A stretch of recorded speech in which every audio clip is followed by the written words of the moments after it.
Hello everybody. I'm back from a little bit of a run. I'm actually not back from a run. I'm right in the middle of it. I'm at a park, so the lighting's a little bit weird.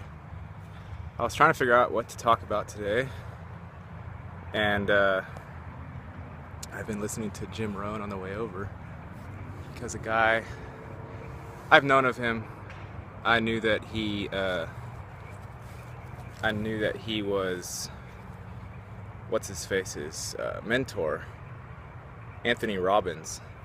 So I knew there had to be something special about him. But I was listening to him last night and today on my run, and he was talking about basic rules for living, what you should be doing if you're trying to improve, laws of the system that we're within that you would do well to know and to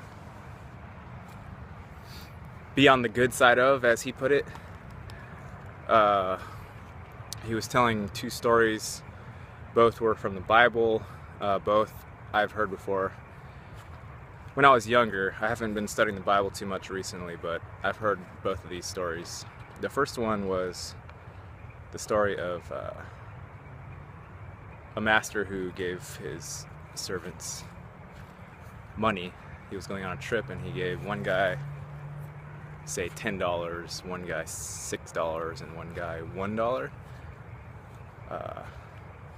And he told him to see what he could do with it, see what they could do with the money he gave them.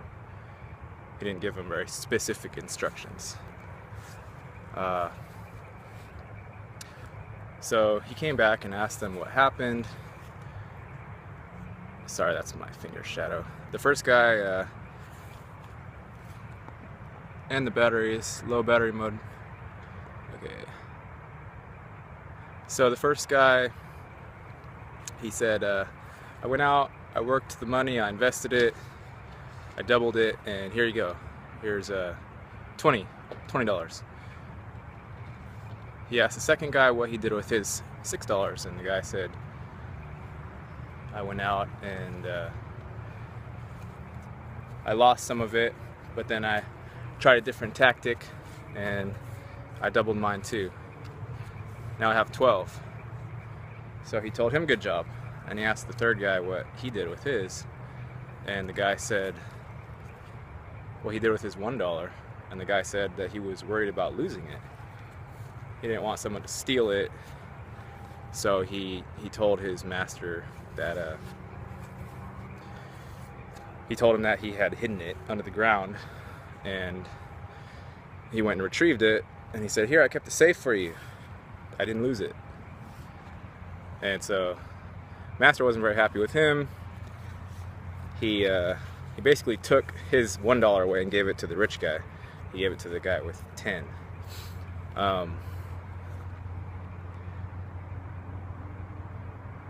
I can see how this story could be interpreted as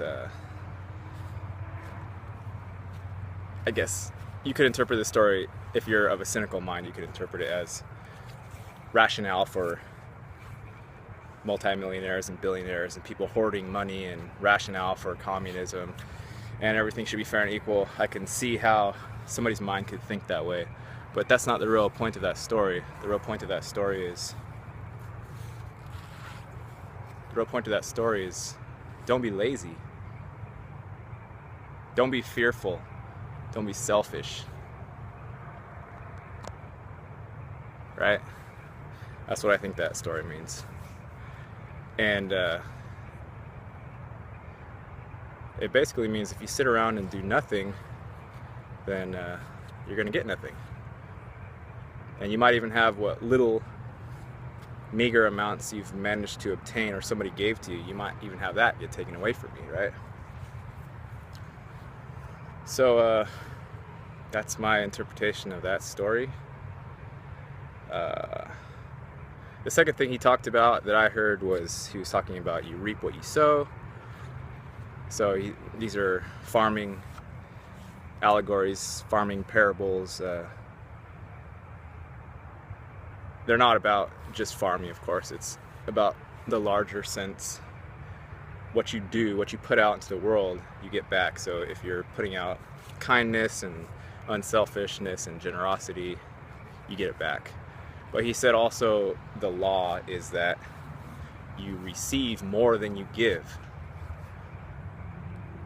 You receive more than you give on both sides of the spectrum. So if you're an asshole and you're just mean to everybody and you're very cynical and bitter toward the world, then you're going to get that back times 10, and you're going to get more and more bitter, and you're eventually going to die of it. And you're going to be very sad. You'll have a very sad death at the end of it if you keep on that path. And if you go around seeking out how you can contribute to the world, how you can be a blessing to the world, how you can basically be less selfish, how you can find something that you're passionate about to where other people are benefiting from it, not just you, then you'll get that back times 10 as well.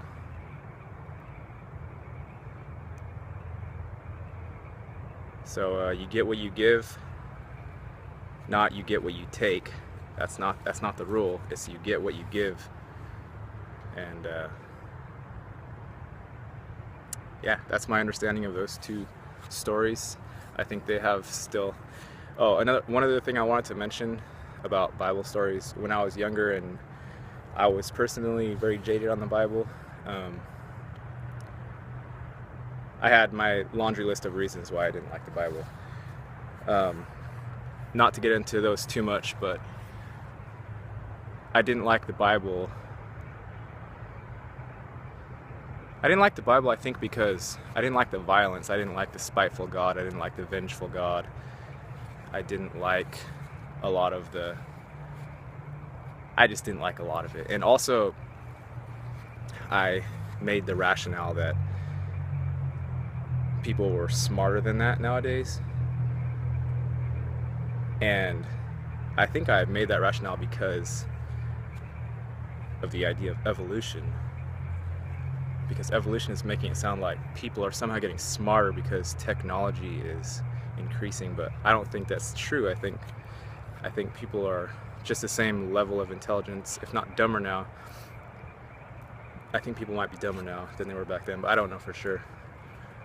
But they're certainly not smarter on a whole. I mean, you can just read any texts from hundreds of years ago, thousands of years ago even, and you see the language is just as developed and poetic and rhythmic and beautiful and deep as it is today. I mean, today you get less people talking about deep things, or less people talking about things that they're really passionate about.